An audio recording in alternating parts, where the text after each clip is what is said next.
ಮಾತಾಡಿ ಯೇಸಪ್ಪ, ಏನು ಪ್ರೊಫೆಸಿ ಆಗ್ಬೇಕು ಸ್ವಾಮಿ, ಪ್ರೊಫೆಸಿಗಾಗಿ ಮಾತಾಡಿ ಯೇಸುವೆ.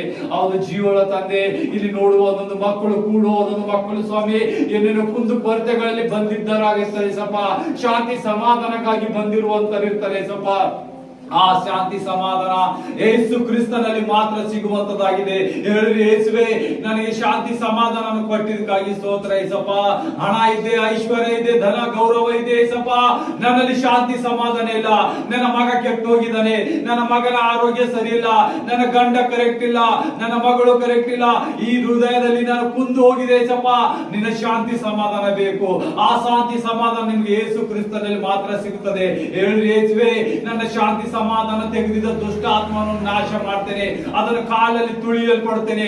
ಇವತ್ತು ನನಗೆ ಒಳ್ಳೆ ಶಾಂತಿ ಸಮಾಧಾನ ಕೊಟ್ಟಿದ ಯೇಸುವೆ, ನಿನಗೆ ಸ್ತೋತ್ರ.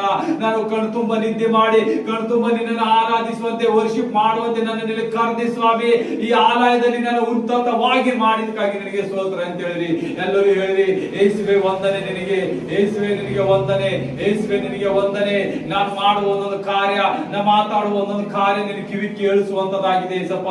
ಯಾಕಂದ್ರೆ ನೀನು ನಮ್ಮ ಮೊರೆಯನ್ನು ಕೇಳುವ ದೇವರಾಗಿದೆ. ಈ ಮಕ್ಕಳ ಮೊರೆ ಕೇಳು ಯೇಸಪ್ಪ. ಇವತ್ತು ರೋಗದಿಂದ ನರಳಾಡ್ತಿದ್ದ ಒಂದೊಂದು ಆತ್ಮಗಳಿಗೆ ಬಿಡುಗಡೆ, ಸಾಲದಿಂದ ತೊಡಕಾಡ್ತಿದ್ದ ಒಂದೊಂದು ಆತ್ಮಗೆ ಬಿಡುಗಡೆ, ವಂಚನೆಯಿಂದ ಬಿದ್ದಿದ್ದ ಒಂದೊಂದು ಆತ್ಮಗಳಿಗೆ ಬಿಡುಗಡೆ, ಜಾರುವ